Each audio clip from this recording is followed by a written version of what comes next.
Thank you for the generous introductions for all of us. Part of my introduction was this concept called balance scorecard, and I'm a very firm believer of a concept of balancing kind of thing. And today's discussion, and it's great to have a discussion on Being Bharat, both the policies and the possibilities on this.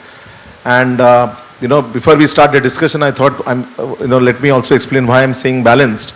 Because the entire concept of Vikasit Bharat is not just about, of course it starts with about economic progress and infrastructure development, but it is not just about that. It's not about the hard parts of the economy.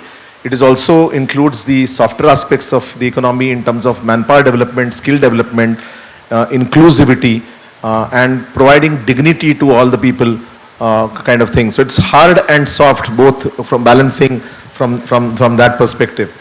And also, growth normally gets measured in GDP, and we just had a couple of days ago that we had a quarterly GDP of 8.3% or something like that. So while that's a great tangible measure of growth and progress, Vikasit Bharat will also dwell on the non-GDP aspects of growth. Like I said, inclusivity, diversity, the innovation aspect that comes in play.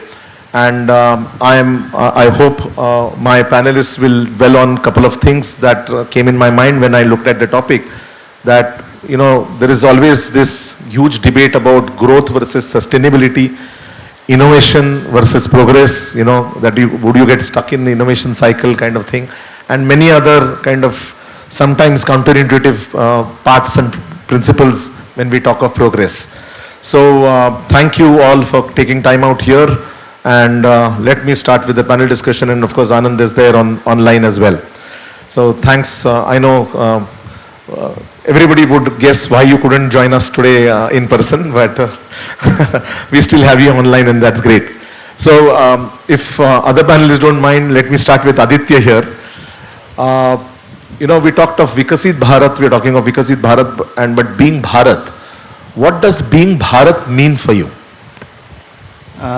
Thank you, Advait ji. Bharat, the term, I think, first of all, there was a big, kind of a controversy created about using Bharat instead of India. It's interchangeable. But I think in the context that you're using the word Bharat, it's a reference, I feel, to our civilizational culture. Because, we have a deep civilizational culture, deep roots. In fact, we are probably, India and China are the two major economies in the world today with these deep civilizational culture and roots. So I think the reference is more in that context. Also, I think Bharat to me is a reference for, all parts of the country. Not only to the urban metros or to the developed states. Bharat is such a huge, diverse country, 1.4 billion people. So in that context, to me, Bharat represents how you will push for equitable development and progress. Sure. Where there is low income and regional disparities. People have equal access to world-class infrastructure, education, healthcare, equal opportunities. When people say in, interior parts of Bharat, Vidarbha, etc., will have equal opportunities as the children in Mumbai and Delhi. So I think that in that context, this is what Bharat represents to me. Sure. Ravi, he has broad-based the definition of Bharat, but normally one was, of course, his reference to the civilization part of it as Bharat Varsh, as we used to normally call it. But there's also an interpretation of Bharat as in India versus Bharat. And now when we are saying Vikasit Bharat, is the focus going to be on the Bharat part of India, which is the rural part of India, semi-rural, semi-urban and rural part of India? Because the belief might be that, like you mentioned, Mumbai's and the Delhis of the world are already enough Vikasit. What's your take on that? So I completely agree. The way I look at it is, now that we have a target of 30 trillion, there are two things. One is it's impossible not to think of Bharat and only think of India. It's not possible to reach there, 30 trillion. And I think when we talk about India, we try to increase our inequalities. But when we speak about Bharat, we try to reduce inequalities. So I think both ways. It's not possible. And the ideal way, the right way to grow would be to reduce the inequalities, whatever they are there. There are different people, different metrics, Gini index and all that stuff is going on, which is always debatable. Maybe you can throw some more light as when your turn comes. But I think inequality, if you look at 300 years ago, maybe 200 years ago, when Bharat was contributing, I guess 25-30% of the global GDP. Inequality, I have not done much research, but as I read, the inequality was not as much. And that is if we can achieve the inequalities 300 years ago. So 25% to maybe 2% is what India is, and going back from 2% to 30% for me is Bharat. That's how I would define it. Okay. Anand, your take on, being Bharat, how would you describe being Bharat? Okay. Some technical glitch as always. Okay. So, you gave a different definition of Bharat, but, and I mentioned about the balancing part in terms of hard and soft. So how do you balance economic growth with the softer aspects in terms of human development index and things like that? Are they at cross purpose, or how do you work together? I think, these issues are in a sense all related, and they are not mutually exclusive. I think today the model that India is following for development is perfectly suited for our country. There's the typical top-down approach, which is like, you build infrastructure, you create impetus for industry, business, employment grows, people get income in their hands, they spend in the local economy. So that's a typical top-down, trickle-down effect. But at the same time, India needs support for the marginalized population, at the bottom of the pyramid. So I think rightly India is also pursuing a bottom-up approach, which is through the direct benefit transfers, food grain support, etc. And I think these are working well. And in a sense, again, I'm a data-driven person, so the data supports that, this is working well. I keep telling people that we are the only country in the world that has pulled, 25 crore, so that's 250 million people out of multi-dimensional poverty. And we've also landed the Chandrayaan on the south pole of the moon. Yeah. So, that's kind of, for me, represents what India is doing today. And I think both those need to go hand in hand. Lovely. And these numbers are right? I mean, it's not just government propaganda. Okay. Ravi, coming to you, he mentioned about Chandrayaan, so I thought let me broach the topic which is close to your heart, which is innovation. Now, what role you think as we go along till 2047, innovation will have a role to play as far as Vikasit Bharat and being Bharat is concerned? I would say the role of research and innovation, both are going to be extremely important. And we can see it. I don't know how many of you know about it, but there is an RDI scheme which was launched and now massively being talked about. There are a lot of conferences, seminars, discussions happening. 1 lakh crore of research fund Government of India has announced. So if I was just noting down, see, I don't know, 50 years ago we would remember there was a film called Roti, Kapda aur Makan. I don't know how many of you know. It's okay if I go in Hindi for a few words. So Roti, Kapda and Makan was a film which came out 50 years ago. A few decades ago, if I were to paint a picture of what was happening in India, I just wrote down, it was Shiksha, Swasth, and I call it Judan. You know what is Judan is in my words? Judan means Jurna, to get connected. Connected through highways, through railways, through airports and through digital. All four. I call it Judan. So Swasthya, Shiksha and Judan. And now today's 3 words are Kaushal. You know what is Kaushal is? Skill. Unemployment, the major reason is skill. To be very honest, there are a lot of people who are not employed. But if I want to find a person for a particular job description, it's not easy. It's very difficult. So Kaushal. Second is Navachar. You know what is Navachar is? Innovation. And research is Anusandhan. So now it is the world that we are talking about is Kaushal, Navachar and Anusandhan. And this is going to take us, contribute a massive contribution to $30 trillion that we are aiming for. So for me, innovation and research is the only choice. Otherwise, we'll get stuck. We are about to stuck in 5 years' time if we don't invest now. And many countries in Latin America and other places have got stuck because once you lose the advantage of low cost and you don't invest on innovation, you are stuck. So, yeah, that's it. So, Thank you. innovation has a huge role to play. Anand, do we have you here with your audio? Are you able to hear me now? Yes, yes, of course, loud and clear. So, if you could hear us, right?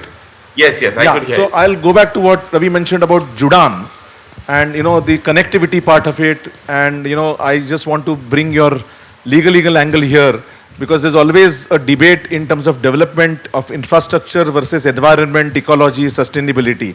What's your take on it and how do we balance both? Because a couple of months ago, because of these floods in the Himalayan region, there was a lot of talk that all this development is leading to all this, and there has to be a balance between ecology and development. So what's your take on it from a legal perspective, perhaps? So thank you so much, one, for just organizing all this technology at short notice. But this is actually one of the manifestations of how the Jordan can work, where you could be sitting in Delhi, grounded by Indigo, but you're still appearing in Pune. But just coming back to your specific question, in terms of how do you balance development, connectivity, the environment, etc. I mean, all that we need to do, we make a huge hue and cry of it, and a lot of it is on account of sheer incompetence or inertia. It's not so much legal. We just need to look at many parts of Europe and see how they work. And you see that there is a lot of development, there's a lot of greenery. You look at the US, a lot of development. I mean, it slowed down now, and they need to go in for a very huge amount of redevelopment, but it's moving in that direction. These used to be places that used to have acid rain at one time, and they've gotten rid of all of that. The environment has come into balance, so there are ways of doing it. It's not so much about the law. So one of the errors that also in my book, which I point out, is the sort of blind adoption of what we see in the West as regulatory frameworks and apply it blindly to India, regardless of our realities. It makes compliance very expensive. So if you live up to those kinds of environment standards, it will become unaffordable to have industry, it becomes unaffordable to have roads, it becomes unaffordable infrastructure. So we need to sort of have a reality check on the kind of regulatory framework that we have. So it works for our people at our level of economic development. 30 years from now, when we are Viksit Bharat or Viksit India, we can afford European standards or maybe even better. But today we need to frame regulation that is more suited to our people and our economic levels. Sure. But sticking with you, I mean, technology obviously plays a huge role and is likely to play a huge role going forward. In your view, is technology actually bridging the gap between what I'm calling India and Bharat, or actually is it widening that gap? Is it an equalizer or is it a divider? So it depends on how you use technology, but I believe that technology can help us leapfrog a couple of generations. So we don't need to go through some of the grime that the rest of the world went through. So let me give you an example. Let's say that you have great connectivity. I'm talking telecom connectivity. There was just this discussion between India and Bharat, and how you can make great levels of education available to kids in rural India. So you can have either you create videos or through audio visual medium, or you have an instructor that's working somewhere who's sitting out of one of the large cities and teaching classrooms across India. You see how technology can bridge divides is remarkable. We just need to think broadly, we need to think more aggressively, we need to think in terms of how these divides can be bridged, and it's fairly easy to do. I believe that there will be people in government that actually are thinking like that, and that is really what will take us to that Viksit Bharat status. I would think not just 30 years from now, but it'll happen so much faster. Great. Anand, coming back to you, he mentioned technology as leapfrogging us kind of thing forward. But there are many people who believe that we have missed the manufacturing bus. Will that come in the way of us reaching our targets for Viksit Bharat? My take is a little different. I think luckily, although a lot of, low-end manufacturing was outsourced to China and other Southeast Asian countries, I still feel that India is strong as far as manufacturing capability goes. You know, we didn't outsource everything. The technology is here. You know, we're not in the same boat like, for example, the United States is in. You know, they've literally given out manufacturing to other countries across the world. So we have that. There is a strong push now coming in. Also, the present geopolitical situation and strategic interests are ensuring that we are pushing hard in many sectors, as you're aware. So the entire Make in India production-linked incentive, PLIs, we are pushing hard now in strategic sectors. You know, especially defense manufacturing. From being a net importer, we are now exporting a lot of defense equipment across the globe. The recent Operation Sindoor showed the might of Indian defense technology and manufacturing. You know, from mobile phone manufacturing, we are now the second largest mobile phone manufacturer in the world. We are pushing hard for semiconductor manufacturing in India, you know, quantum, AI. So, you know, I'm just looking at things more positively. That's how I look at things. Sure. That lots is happening. Yes, we have to play catch up in few sectors, but I think we'll get there. Sure. One of these sectors where we need to catch up, as he says, is basic R&D and innovation, like you mentioned. Well, you know, what you mentioned, of course, innovation is going to play a huge role. But are we investing in R&D and innovation enough? I mean, it's abysmal vis-a-vis even developed countries or some of the other developing countries. So we are not. Answer is we are not. I guess we spend about 0.6, 0.7% of the GDP, and a large chunk comes from the government, I guess, not so much from the corporate. So, and that is why this 1 lakh crore of RDI fund, research development fund, it's very, very important. And that's why I think government and DST is taking a lot of interest in trying to communicate how this fund will be disbursed and trying to create larger research programs and stuff like that. That is different. But I wanted to just make a comment on the earlier two parts that you mentioned, if you don't mind, about the climate and about manufacturing. Yes. See, again, Bharat and India comes into the picture as per me. If you look at climate and India's contribution, India trying to take care of the climate while trying to advance towards 2047. Look at the amount of investments we have made in solar, renewables. 500 gigawatts of total energy, out of which about 250 is renewables. Half of that is solar. Although we produced 25% because we don't get sun 24 hours, 24/7, that's a different issue. But point is we have installed 250, half of the capacity is solar. That is amazing. Look at the other one, energy, again climate. It's not so much a climate, but again it's about India and its forex reserves. Look at about E20 program. You know about E20? Ethanol. We have some negative stories. I don't believe that because it's all about our Brazil uses 90% ethanol, sometimes 100% ethanol. They don't complain about their vehicles. It's just that our vehicles were not designed, or we keep using old vehicles which are not fit for E20. But E20 program has been so successful. I wish we get into the second generation ethanol program very fast, if possible, and increase to 30-40% ethanol. Now we are saving about 4 or something, I don't know, $4 to $5 billion of import every month. Every year, every month, I don't remember. Every year, I guess. So, every year. But it can go up to $20 billion. So, point is today we have forex of about 10-11 months of reserves, which is good. But if you don't do all these things, which is Bharat-related climate action, I would call it, we would not be very successful. We will not be able to grow. Fingers will be pointed towards our growth strategy. Sure. So that's my view. You want to add? No, I just wanted to add to what Raviji said. That what he mentioned is actually a dramatic data point. For a major economy to have 50% of its energy production coming from green energy is a massive target. In fact, in the book I've written, the original target was 2030. 2030 was the target for 50% energy production from green energy. India met this target 5 years ahead of schedule. So I like to tell people that as an author, my data point is wrong massively, but as a citizen of the country, it's a fantastic achievement. Also, we are the only major economy in the world who is meeting our Paris climate goals.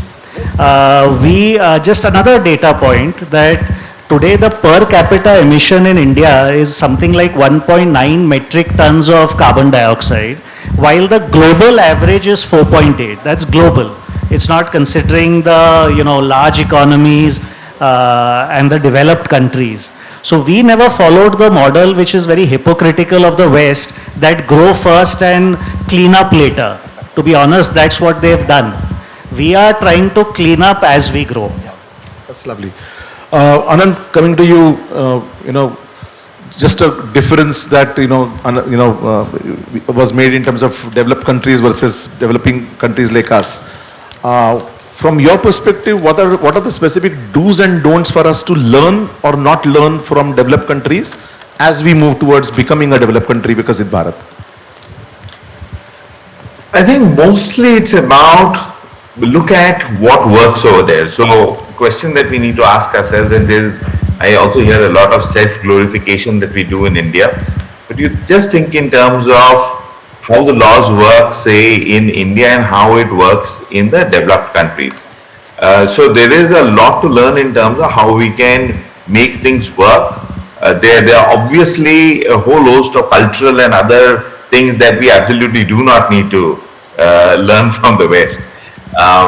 But having said that, there is just plenty to be learned. So how does it, so we were talking about innovation, and it's not a legal aspect of what I'm about to say, but it's more cultural, or when you think business.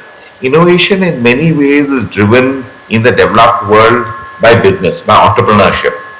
Our mindset, I would sort of see it a lot more, is more trader in nature. And therefore we look at innovation in trade rather than innovation in manufacturing. The government push, so the need for innovation, the drive for innovation is within the human being that actually wants to bring that innovation. I think what support schemes or funds do is actually allow me to innovate, and there is somebody looking after my financial needs. We are not yet at a place where we allow for business to drive our business needs. So a lot of innovation that is today driven in the developed countries is actually driven by business needs. And if we start thinking more in those terms, is how do we make business work? How do we make entrepreneurship drive some of this activity? I think that might be a better way to look at innovation rather than think only in terms of what state support might be there. And that is something that we could sort of look to learn from the West. Sure. There are obviously, as I said, a bunch of things that we need not, including whether we should look after our parents or not. Okay. Aditya, coming back to you. In this journey towards Vikasit Bharat till 47, what role government has in terms of change in policy? There was a lot of talk earlier about, maximum governance, minimum government kind of thing. That has not exactly happened. So between private sector, industry, business people and government, who has the maximum responsibility in a way to take us to where we want to be? It's an interesting question. To some extent, I straddle a few of these worlds. But to be honest, what I have seen, my own insights of government, is that today the government really wants to be a facilitator. They want to reduce friction, there's no doubt. If I see the last 10 years journey under Honorable Prime Minister, the idea was first, this is, first of all, I want to also explain my own study and research shows and my own understanding that this was not an accident. Many people say we are 1.4 billion people, ye ho gaya, even if we did nothing, we would have grown so fast, all that. That's absolutely wrong. The data does not support, the logic also does not support. This has been done by design. That's number one. The first idea was to take care of the large structural reforms, which is, insolvency, banking code, GST, all those kind of large structural reforms that happened in the initial stages of the new government. Today, they are very, very actively looking into what is being called process reforms. There are archaic, complex laws, rules and regulations in the country, at all levels. You know, these have been my own belief is these are not again random. These were done by design to ensure that there is a lot of subjectivity in the system so that, you know, you could do what is a polite term for corruption called rent seeking. So this is being now looked at. There are many departments and teams looking into it line by line, how to clean this up. A lot of work is happening. You know, many old rules, etc. are being cleaned up. A lot of the criminal provisions attached to it. Everything had criminal provisions for the entrepreneur and the you know, owner, promoter of the company. These are being cleaned out. There is a Jan Vishwas Act which is trying to clean all this out. So honestly, I feel that the government is trying to reduce friction. Obviously, you know, private enterprise, everybody will have to work together. Even just I'll touch upon, you know, we spoke about environment, sustainability. In this, even every citizen has a role to play. Because, you know, if the government wants to reduce complexity, reduce, you know, the rules, regulations, all of that, we also have a responsibility to have some civic sense and responsibility to follow those rules. You know, if you're not supposed to build, say, on the hill slopes, you know, if the government over polices it, that is looked at badly. You know, where is the citizen role to ensure that you don't keep doing all of this? I keep telling people that, you know, everybody can contribute to nation building. A simple thing is follow traffic rules. We're all in Pune. Why does the government need to interfere or anyone need to tell you not to jump the red light, to drive on the wrong side of the road? So, you know, that I feel, which I have been trying to stress, is that citizens need to develop the civic sense and do a lot more. Sure. Ravi talked of citizens' roles, and there's something about demographic dividend that the country so-called has. And you mentioned about Kaushal as one of the things. Are we in the danger of Kaushal? Kaushal. Yeah. Kaushal. Skill. Skills. So are we in the danger of losing that demographic dividend if we don't do something quickly enough on the Kaushal part of it? And like you said, you know, citizens need to be involved? I won't say I'm worried, but I'm anxious. Okay. Honestly speaking. Well, digital is good, but with a median age of 28, so many youngsters spending time only on mobile, you can't learn everything through digital. It's a good enabler. But you can't learn welding, you can't learn mechanics, you can't learn electronics, you can't learn electrical, how to repair through digital. You need to spend time. You need to get rid of this mobile phone and go out. But that is not happening much. And I think that makes me a bit of it gives me anxiety, to be very honest. And that also relates to what I was saying, Kaushal, in some sense. Yeah. So, and when it comes to digital, we consume. We say we are digital savvy people, but we are a good consumer of digital. We are not a good producer as we should be. So I think that's where I think it gives me anxiety, and that's why I think last year, I guess, the government came with a program of internship and stuff like that. I think it still needs to catch up. So government is thinking in the right direction. It's always the implementation which is a problem. But I hope it will get implemented. And if I have a minute more? Yeah. So last time I could only give examples of Bharat, but I wanted to give an example of India as well. If you look at defense and space, amazing. Again, see, government, if the government can think and do without a large-scale deployment, it is doing a fantastic job. When it comes to large-scale deployment, it struggles other than DBT and stuff like that, because again, digitally enabled. So, look at the defense. We have in the last 10 years, we have grown our defense production by 3 times and exports by 7 times. I mean, maybe you can say because of wars going on, but that's fine. But we have 7 times exporting our defense production. And look at the space. Imagine 200 startups in space. At least I wouldn't have thought about 6 years ago, 8 years ago. And that is India. So India and Bharat. So we need India high-tech R&D. We need Bharat for more of solar, community, and E20, agri, cash crops and stuff like that. Sure. Anand, coming back to you, while pursuing this Viksit Bharat vision that the government has laid for all of us, and now we've already discussed role of government, role of private sector, role of even citizens, like Aditya mentioned. From your point of view, are there any risks associated in this? And if yes, how do we mitigate those? I mean, I would say, and it takes me back to a point that I'm able to hear but not see who's saying what. But the whole question of structural reforms, and there are risks associated with that.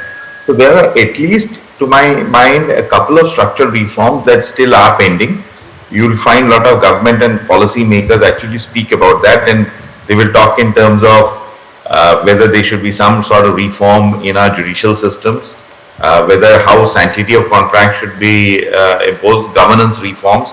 These are very difficult things to do, more difficult than what has been achieved, and these are needed to be done. My book essentially deals with a whole host of more on the judicial side.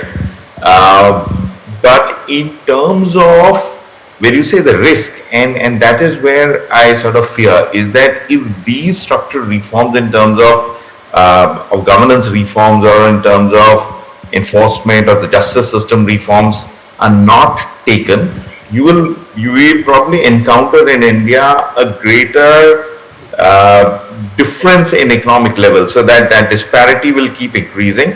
You will find that capital will get pooled with a fewer number of people. So again, you'll have people talking about how 100, 150 families in the country control most of the wealth, and how disparity continues to sort of increase. So that is the danger that we have. It is what purpose does going to a gym serve if you are going to structurally a skeleton is going to be weak? And I think that is where we need to do these structural reforms, because otherwise these disparities, economic disparities that will develop will lead to sort of internal revolt and internal sort of despair amongst the people. So these structural reforms must be done. Time for it is now. It's very hard for coalition governments to do it, but this is a strong government which is looking into the future. It has got a strategic view for India, and strategic views will require these structural reforms to be put in place. Great, lovely. I'll just take a pause here and see if anybody in the audience has any questions for any of you. Wow, too many, this thing. I'll go by, yeah, I can see at least 3 hands going up. Is there a mic that we can use? Hello, sir. My name is Madhur. So I'm an IT professional. So I represent the Viksit Bharat, but I come from Himachal Pradesh. So I also come from Bharat, and I'm a public policy student also. So I've seen the spectrum, while doing my public policy course in the last fall. Even though now we are boasting of the GDP of 8%, and I'm proud of it, while I'm still skeptic whether it was a right calculation or not. Since we reached here now, right, at 2025, and now we are competing with the global, politics, we are on the top of our, geopolitics. So should we only be, optimist that, we will do good, or should we also look at the, like per capita income per person now, compare it with the West? Also, when Mr. Aditya spoke about the PLI schemes, recently, last year government, floated the EV scheme for PLI. Nobody has, subscribed to it. So, my big question is that we compare ourselves to China. Is democracy coming in our way of development? It's a big question to answer, because when Xi Jinping says something, I think China does it. But when our respected Prime Minister, he or she may be, there are morchas, and the development is something which comes into the way. Whom are you addressing this question to? Anyone who can answer. So couple of things here. One, the 8.2% growth, I want to tell you that the IMF classified it as a grade C. To be honest, that's a great grade for us, because if you look deeply beyond the headlines, which I love seeing with data, it's because the base year of our calculation is 2011-12. A lot of the informal sector does not get calculated in this. Also the LLP, limited liability partnerships, don't get factored. So they are right to say that the data calculation is in fact underreported. So actually if you do what they are telling you to do and get a higher grade, we will have higher numbers. So that's one. The per capita is very important for sure, but we must also realize that in the last 10 years, the per capita income has tripled. So yes, we have a long way to go from the other developed countries, but we are catching up fast. The gap is reducing. You know, we have a huge denominator of 1.4 billion people, so the top line is growing very fast, but it will take time to catch up. Also, I think we are coming to an inflection point where soon this growth will ramp up as well.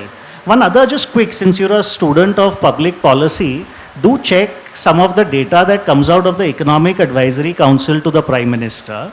So Dr. Shamika Ravi, she's written a report which is worth reading, that this China comparison, that although the economy is a few times bigger than ours, for sure, the public consumption is only 1.5 times that of India. So that means, you know, in some simplistic sense, the kind of the lifestyle of an average Chinese citizen is only about 50% higher than ours. The rest of that GDP comes because of the state. So, This is one question Thank behind. you so much, sir. Thank you for the insightful conversation that we are having here. I'm a business consultant working at an IT firm. I've got two questions. My first question is, like, there are so many initiatives that are going around, okay, and there are a lot of, I mean, there is a, you can say, a volcano or the eruption of information, right? How do I really get to know, right, what kind of information is presented and where it is presented? That's one. And the second question is something which is personal, or let's say, you know, as Anand sir said that, you know, we need to be a good citizen as well. It's not just governance responsibility. So let's say, you know, I'm being a good citizen, but how do I really contribute to a Vikasit Bharat? Right? At this point in time, all I'm doing is I'm serving, you know, IT companies, or I'm serving companies in US, and I'm, you know, having a good bread and butter for me, but not for the Vikasit Bharat. I think he's already answered your second question. Yeah. Pay your taxes and have good civic sense. Apart from that, right, in a sense of cultivating the Vikasit Bharat rather than just, you know, paying a tax. Maybe you want, Anand, you want to address that? Yeah, okay. Go ahead, Anand. Then I'll come back. Anand? Yeah. Sorry, can the question, so there were a couple of questions over there, but I was not quite sure I understood the first one. So, I'll take. yeah. So the second part to me is, since you said you are in IT, something like that. Yeah. So I think if you want to contribute, one of the great contributions would be volunteering, honestly speaking. Many companies, MSMEs need IT support. If you can, and a lot can be done through people like you. If you can spend maybe 10-15 hours on the weekend volunteering MSMEs in around Pune on digital, help them in reaching out to the larger markets, bigger markets, it will be an amazing contribution to Vikasit Bharat. Anand, the first part of the question was, there are too many announcements by the government, too many programs. Where do I get a consolidated view in terms of what's actually is happening? So even as a lawyer, what we do in today's world, and part of the reform process needs to be some of that creation of a know-how base that is easily accessible by everybody, including the courts. Today, the best way to do it is to do a Google search. That's at a practical level the most realistic one. If I give you a theoretical answer, you won't be able to find those notifications and policy. I can say that look at government notifications, etc., find it. Most people in government are unable to find it. So it's not just a common citizen problem. It's a real governance problem in terms of where do you find some of this, which is what the Prime Minister talks in terms of cleaning out some of those dated laws and policies. But really today the best way, the first place to look at is to do some sort of internet search and then fine tune your search with actually verifying whatever you've gathered as information. And that's really also how most lawyers end up doing it. I would like to add here quickly one, without taking much time. There are many Section 8 companies, not for profit, social entrepreneurs, who are exactly doing that. You can be part of that. There's so many Government of India schemes. People do not know how to make use of them. Section 8 companies are going around adopting villages and helping people make use of those policies. There are umpteen number of social entrepreneurs. quick, short, crisp question. We are already on negative time. Okay. Thank you everyone for the nice discussion. We were mentioning about Operation Sindoor, Chandrayaan landing, but we must not forget that UPI system is the thing that we are innovating and providing the world. My question is specifically for Aditya sir, since he has graduated from top institutes like MIT and Harvard. What kind of educational mindset you see as a difference in Indian education system and in the US education system? Should we implement the entrepreneurial mindset in the students right from the education, or what kind of psychological development should India do, not just the economic and geopolitical? What is the psychological sense that you think we should implement in the citizens so that they can contribute to the Viksit Bharat? This needs a big lecture from him, but maybe I'll request him for a short answer. We don't have, so just a quick kind of answer. There are pros and cons of both education system. If you realize our Indian students excel, we are the toppers in the US universities and other universities across the globe. We have all the CEOs in the Fortune 500 companies. So I think credit obviously must go to our Indian education system. I think the kind of emphasis we have on math, science, the competitiveness that's there in India is always good. One good thing about the US education system has been that there is a great focus on practical application, not just rote learning, that you just, mug it up as they say and reproduce it on paper. It's about application. I saw that firsthand. Many of the, advanced exams are open book. They say get 20 textbooks if you want, figure it out. So I think that little change in mindset has to come. And one other quick point there that is a big difference that needs to come here, though it's coming with the new education policy, is to have this kind of a comprehensive learning. So, teaching little social sciences and humanities, even to the STEM students, etc. This is very important. And I think some strides are trying to be taken with the new education policy. Thank you. I think we've seriously run out of time. Thank you so much, ladies and gentlemen. Anand online, Aditya and Ravi for you. Thank you.